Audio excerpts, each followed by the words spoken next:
베드로전서는 흩어져서 고난당하는 성도들을 위로하고 붙들어주기 위해서 쓰여진 편지지요. 그래서 편지 내내 이 고난이라는 주제가 굉장히 비중 있게 다루어지고 있습니다.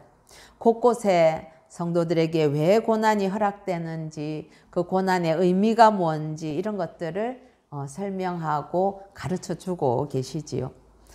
그런데 사실 이 편지를 쓰는 베드로는 여러분들도 아시다시피 고난의 의미에 대해서 원래는 달가워하지도 않았고 잘 몰랐던 사람입니다.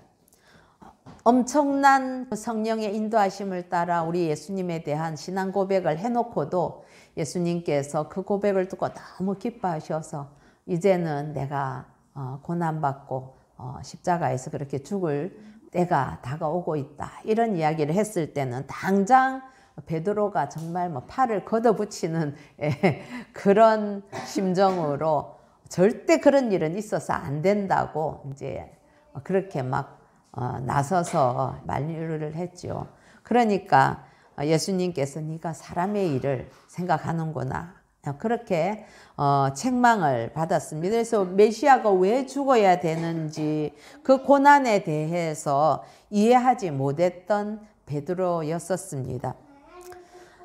그렇습니다. 우리가 베드로처럼 그렇게 하나님의 은혜로 우리의 신앙을 고백했다 할지라도 우리가 하나님의 일을 생각하지 않고 사람의 일을 생각한다면 이건 십자가에도 고난에 대해서 우리가 수용하고 이해하기가 참 힘이 든 것이 사실입니다. 이처럼 고난을 좋아하는 사람은 없습니다. 할 수만 있다면, 정말 할 수만 있다면 그 고난을 피하고 싶은 게 인지상정이지요. 힘들고 아프고 어려운 그 고난을 누군들 그걸 기뻐하며 환영을 하겠습니까? 그런데도 불구하고 우리가 경험적으로 보아서 아는 것이 고난의 유익이 있다는 사실입니다. 우리에게 지나간 그 고난들을 돌아보면 맞아, 그 고난이 정말 나에겐 큰 유익이었어, 우리가 그런 고백들을 스스로 하는 것이 사실이지요. 베드로는 우리에게 그렇게 가르치고 있습니다. 의를 위해서 고난받는 것이 복이다. 그리고 나아가서 선을 행하다가 고난을 받는 것은 그건 하나님의 뜻이다 라고까지 이야기하고 있습니다. 사랑하는 성도 여러분, 우리를 지으시고 만세전에 택하셔서 우리를 구원하신 그 하나님을 여러분들께서는 얼마나 깊이 사랑을 하고 계십니까? 우리에게 주신 그 구원을 간절히 사모하시는지요? 예. 이 구원이라는 단어가 늘 우리가 묵상할 때마다 우리의 가슴을 뜨겁게 하고 설레게 하고 감격시키는 그러한 단어여야 되고 그게 하나의 실체여야 되는데, 이게 우리가 참 신앙생활 오래 하다 보면 이 구원이라는 단어가 굉장히 그냥 종교적인 어떤 그런 딱딱해진 단어로 우리에게 다가오는 건 아닐까, 아무런 감흥이 없는. 그렇다면 우리는 다시 한번 우리 자신의 심령을 일구어 봐야 될 것입니다. 그런데 하나님께서 이처럼 우리에게 놀라운 은혜를 허락하셨는데 우리 자신을 돌아보면 어떻습니까?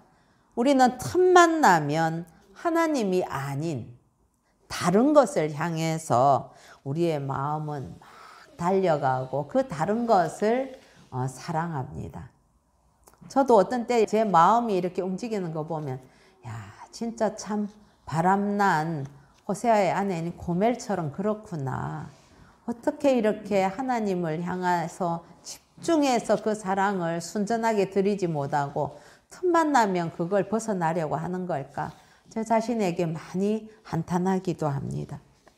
눈에 보이는 세상에 썩어질 것과 더러운 것, 그리고 쇠하여질 것에 더 우리가 소망을 두고 그걸 즐거워하고 좋아하는 사람들이 우리 자신이 아닌가 모르겠습니다. 우리는 여러분 마음을 다해서 하나님을 사랑하지 않으면서 오히려 마음을 다해서 돈을 사랑하고 세상을 사랑하는 것 아닙니까? 솔직하게 우리 자신을 한번 들여다봅시다. 우리라는 존재는 생각보다 너무 미련하고 생각보다 더 많이 연약하고 생각보다 더 완악하고 생각보다 믿음이 없는 그런 존재들입니다. 적어도 저는 제 자신에 대해서 그렇게 고백할 수밖에 없습니다. 그런데 하나님께서는 우리의 이러한 연약함과 우리의 패역함을 아시고 그래서 그분의 능력으로 우리를 보호하신다. 그렇게 베드로는 끊임없이 이야기하고 있지요. 우리의 구원을 보호한다. 이런 표현을 하기도 했습니다. 하나님의 그 보호하심이 없다면 금방 우리는 이 땅에서 더 잘 먹고 더 잘 살고 더 높아지고 더 유명해지고 그리고 더 안락해질 것들을 꿈을 꾸면서 거기에다가 모든 힘과 열정을 쏟는 존재들이 바로 우리 자신들입니다. 그게 저와 여러분 우리들의 실상이기도 합니다. 그래서 여러분 우리 자신을 너무 과대평가하지 마십시오. 우리라는 존재는 집요하게 죄를 추구하고 정욕을 따르는 그런 존재들이다 하는 것을 우리는 정직하게 고백해야 합니다. 그런데 오늘 말씀을 보니까 참 소망이 있는 것이지요.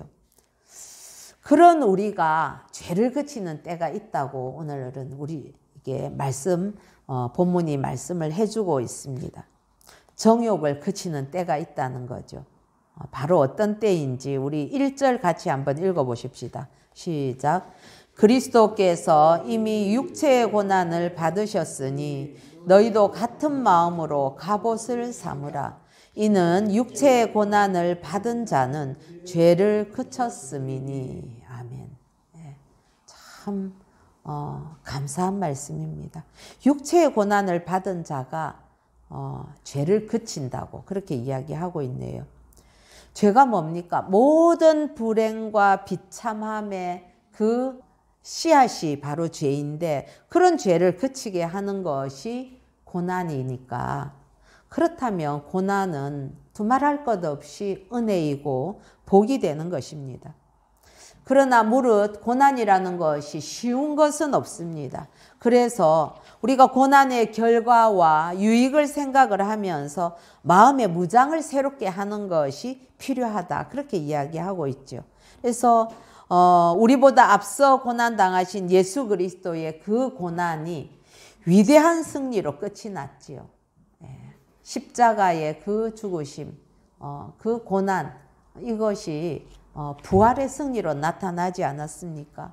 그 승리가 지옥의 영들에게도 선포된 놀라운 승리라는 것을 우리가 생각하면서 같은 마음으로 갑옷을 삼아서 무장하라. 그렇게 우리에게 이야기하고 있습니다.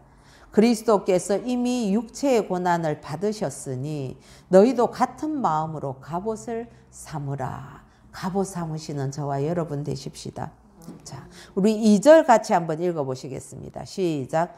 그 후로는 다시 사람의 정욕을 따르지 않고 하나님의 뜻을 따라 육체의 남은 때를 살게 하려 함이라. 아멘. 그렇습니다.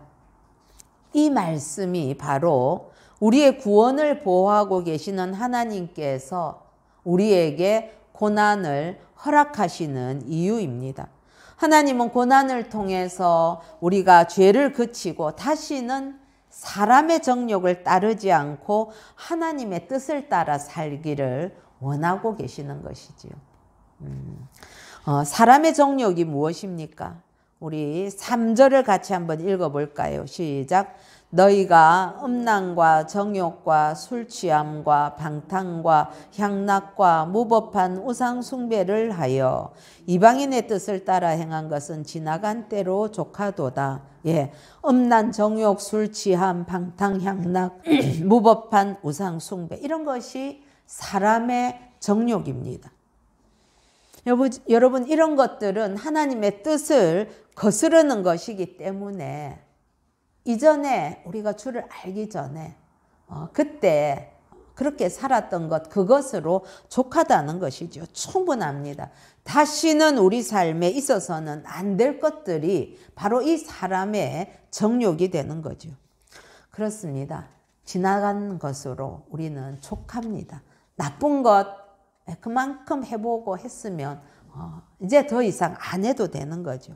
이제는 보지 못하는 우리 주님을 믿고 사랑하되 말할 수 없는 영광스러운 그 즐거움으로 기뻐하면서 사랑하는 삶으로 나가야 되는 것이지요.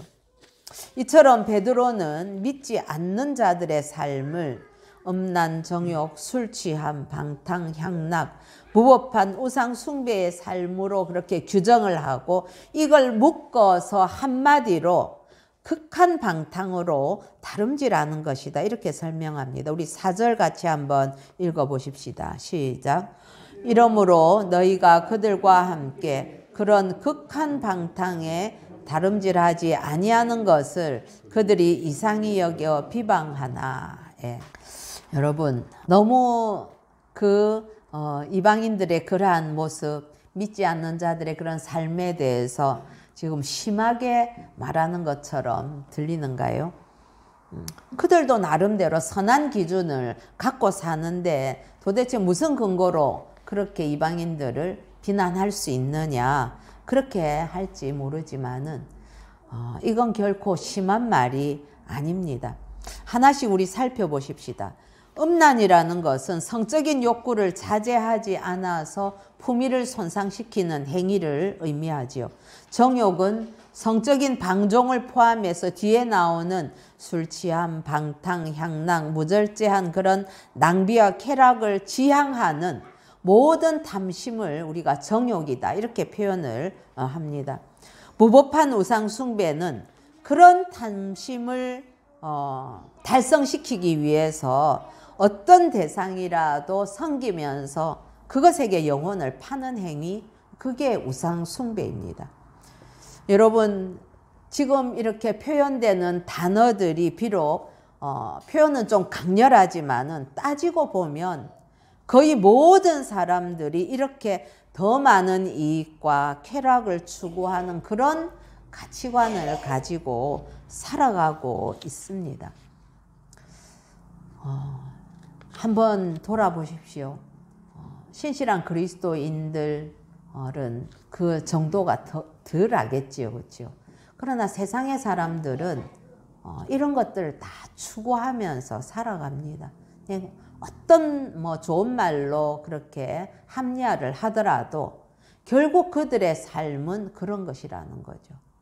그들을 비난하기에 앞서서 모든 사람들, 대부분의 사람들은 그런 가치를 받아들이는 데에 낯설어하지 않는 것이 현실이기도 합니다. 그런데 여러분 이 모든 것들을 아우를 수 있는 단어가 우리 4절에 있는 극한 방탕에 할 때 그 방탕입니다. 이 단어는 3절에 나오는 방탕과는 다른 단어 아소티아스라는 그런 단어로서 이거는 허탄한 상태를 의미하는 단어입니다. 여러분 허탄하다는 것은 어떤 건가 하면은 하늘에 있는 달과 별을 따려고 하는 행동으로 결코 이루지 못할 것을 이루려고 또 잡지 못할 것을 잡으려고 하는 것을 허탄하다 이렇게 표현을 합니다. 문제는 그렇게 하다가 그 허탄한 행동을 하다가 자기의 모든 시간과 재능을 다 낭비해 버리는 것, 그게 문제이지요. 그래서 방탕이라는 것은 도덕적인 어떤 윤리적으로 타락한 삶을 사는 것 이전에 내게 주어진 그 인생을 낭비하는 그런 허탄한 상태를 말합니다. 그리고 극한 방탕이라는 것은 그래서 자신의 그 존재와 소유를 마지막 한 방울까지 다 되지도 않을 일에, 가치 없는 일에 다 소진해버리고 낭비해서 탕진하는 삶을 살아가는 것, 그게 극한 방탕으로 달려가는 것이다 이렇게 이야기할 수 있는 거죠. 여러분 그런 의미에서 본다면 우리가 3절에서 언급하는 도덕적이고 윤리적인 그러한 타락, 정욕, 음란 이런 것들이 없다 할지라도 하나님께서 우리 인생들을 지으신 그 목적과 그 의도에서 벗어나는 삶은 다 방탕한 삶에 해당이 되는 거죠.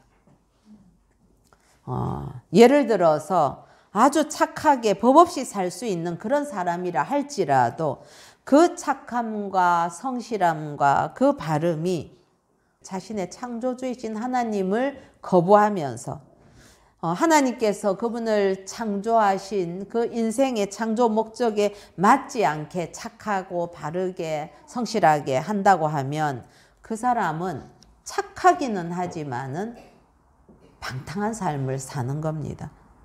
그냥 자기에게 주어진 인생, 그것을 착하게 낭비하고 있다. 그렇게 우리가 볼 수 있는 거죠.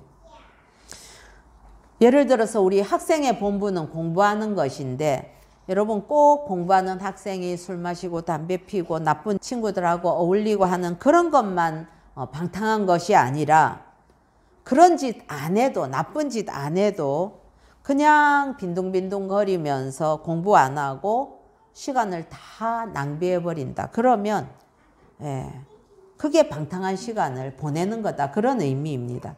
여러분 세상이 방탕하다는 것은 그런 뜻이지요.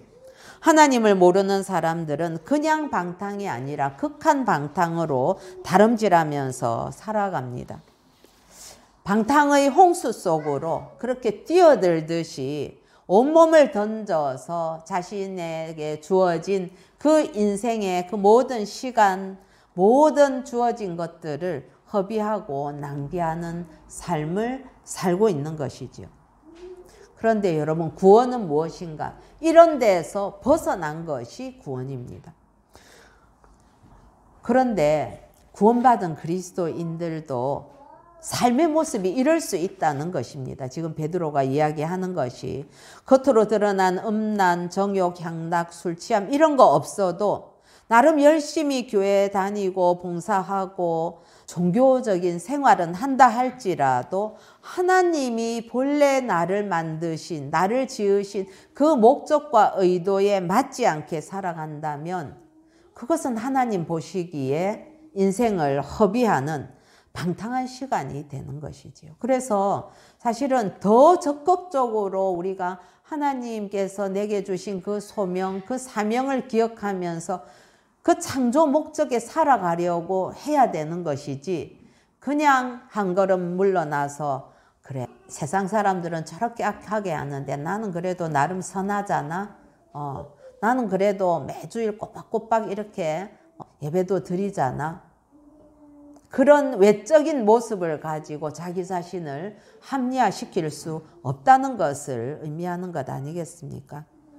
좀 더 들어가 보면 하나님께서 인생을 창조하신 목적과 의도가 무엇입니까? 우리가 고백하듯이 하나님을 영화롭게 하고 영원토록 하나님을 그분을 즐거워하는 것, 그게 여러분 하나님께서 우리를 창조하신 목적과 의도입니다. 하나님을 영화롭게 한다는 것은 종교적이고 어떤 관념적인 그런 것이 아니라 우리의 심령 자체로 하나님을 즐거워하는 것입니다. 다른 세상의 모든 즐거워할 만한 것들이 있다 할지라도 그것보다 거기에는 자녀도 남편도 그 다음에 돈도 명예도 다 포함되는 겁니다. 그것보다 하나님을 더 기뻐하고 즐거워하는 것, 그것입니다. 우리가 하나님 외에는 아무런 다른 즐거움이 없다 할 정도로 하나님을 가장 즐거워할 때에 하나님은 그런 우리를 통해서 영광을 받으신다는 것이지요. 즐거워할 것이 없어서가 아니라 무수히 많이 있어도 그런 즐거움들은 하나님을 즐거워하는 것과는 비교할 수 없기 때문에 하나님만 즐거워하게 되는 것, 그게 하나님을 영화롭게 하는 것입니다. 그게 우리가 존재하는 이유입니다. 다른 표현으로 한다면 마음을 다하고 목숨을 다하고 성품을 다하고 힘을 다하여 하나님을 사랑하는 것입니다. 하나님의 형상으로 지음받은 인생의 그 존재 가치와 이유가 바로 그렇게 하나님을 영화롭게 하고 영원토록 그를 즐거워하는 것이라는 거죠. 여러분 그렇게 살고 있습니까? 처음 내가 주님을 만났을 때는 나 그랬는데 지금 여러분들의 마음은 어떻습니까? 이게 저와 여러분의 존재 이유인데 정말 마음을 다하고 목숨 다하고 성품을 다하고 힘을 다해서 하나님을 사랑하고 있습니까? 우리에게 허락된 모든 시간과 재능, 건강과 소유를 통해서 우리는 하나님을 사랑하는 가운데에 그 주님의 사랑 속으로 우리가 더 깊이 들어가서 그분을 점점 더 알아가고 그분을 더 깊이 기뻐하고 즐거워해야 하는 것이 우리가 살아가야 하는 존재 이유가 되는 것입니다. 목적이 되어야 하는 것입니다. 여러분 우리가 하나님을 즐거워할 수 있다는 것이 얼마나 큰 복이고 하나님을 사랑할 수 있다는 것이 얼마나 영광스러운 것인지 거기에 대한 깊은 묵상과 감격이 있어야만 할 것입니다. 여러분 다른 피조물들은 그런 은혜를 허락받지 못했습니다.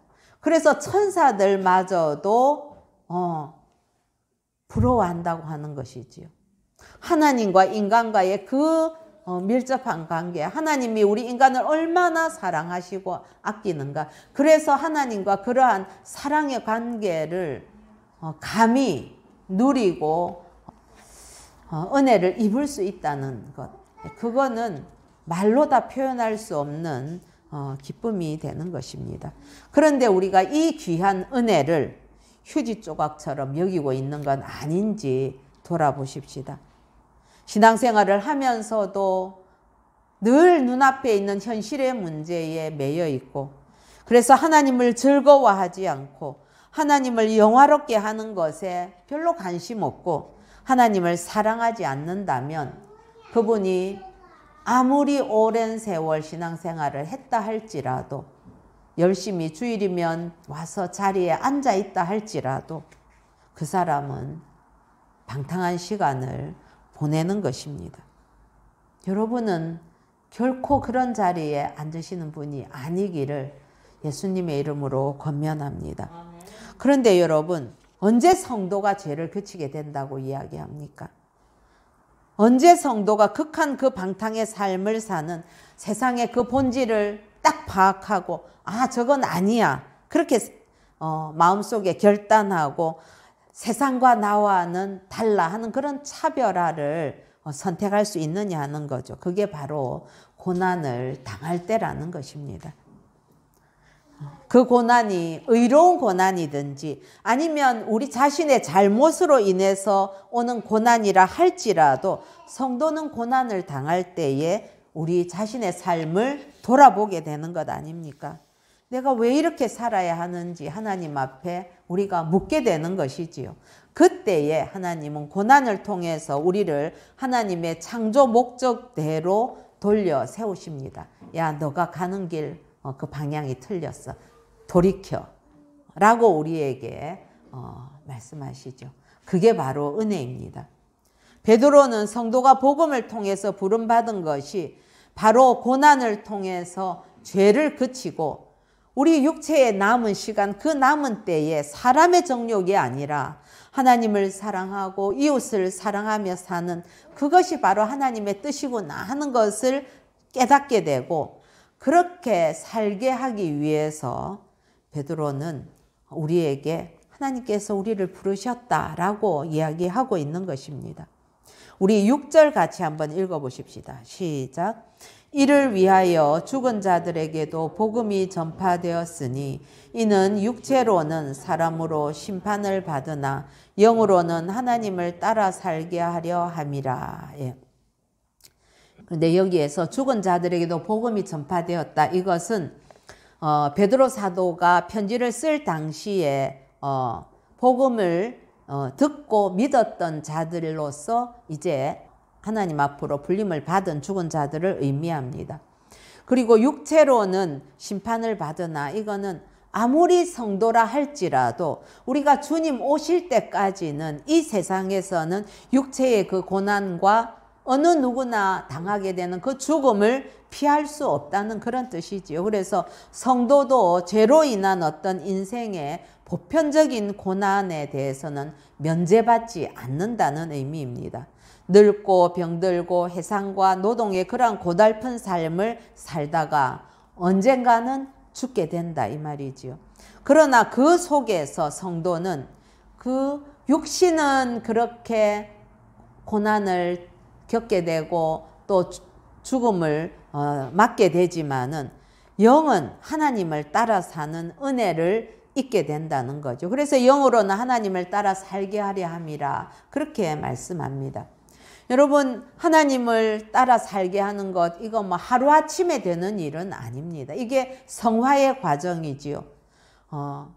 평생 참 넘어지고 실패하고 후회하는 그런 삶들을 거듭하면서 그 길에서 고난이 우리에게 친구처럼 동행하는 거죠.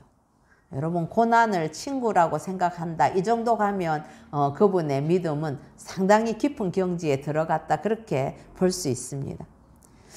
그렇게 고난을 친구처럼 동행하면서 우리는 그 속에서 함께 하시는 하나님을 만나게 되고 그 하나님을 점점 더 깊이 사랑하는 법을 배워갑니다. 지금 우리가 여러분 바로 그 도상에 있는 것입니다. 그 길을 가고 있는 것이지요. 그런 의미에서 교회와 성도는 세상에서는 아주 낯선 존재들입니다. 예. 그래서 세상 사람들이 그렇게 이야기한다는 것 아닙니까? 아주 이상하게 생각을 한다는 거죠. 그러면서 그들이 이상히 여겨서 비방하나 그렇게 이야기를 하는 겁니다. 예. 여러분, 우리는 어떤 의미에서는 세상에서는 낯선 존재들입니다. 예수 그리스도의 그 십자가의 그 은혜와 그 십자가의 복음은 우리 성도들을 이렇게 낯선 자들로 세상으로 파송을 한다 이 말이죠. 세상도 우리를 낯설어하고 우리도 극한 방탕을 향해서 다름질하는 그 세상의 본질에 대해서 우리는 낯설음을 느끼면서 사는 것이 정상입니다. 그렇게 사는 것이 하나님 앞에서는 한없이 위대하고 아름다운 삶이지요.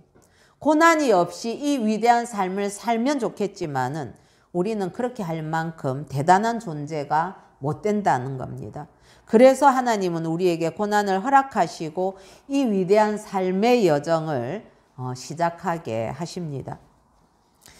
요트를 타고 바다로 어떤 사람이 나아갔습니다. 그런데 갑자기 조난을 당했지요. 그래서 무인도에 도착을 했습니다. 그 무인도에서 얼마나 힘들게 참 불을 피우고 또 움막도 짓고 그랬습니다. 그래서 이제는 먹을 걸 찾아서 나가고 하는 생활을 하고 있었죠. 하루도 불씨를 꺼뜨리지 않으려고 계속 불을 피워놓고 그리고 밖에 먹을 거를 찾으러 갔다 오니까 그만 자기가 힘들게 지었던 그 움막이 막 불타고 있는 거였습니다. 그래서 이제 이 사람은 참 진짜 그냥 나는 여기서 이러다가 죽으려나 보다 하고 정말 하늘을 향해서 아무런 소망 없이 그렇게 뻗어서 열대자로 이렇게 누워 있을 때에 그때에 어디선가 구조선이 다가온 거죠. 그리고 그 선장이 이야기를 합니다. 당신이 피운 그 연기를 보고 우리는 조난 당했나 보다 생각하고 찾아왔습니다. 그렇게 이야기를 했다고 해요.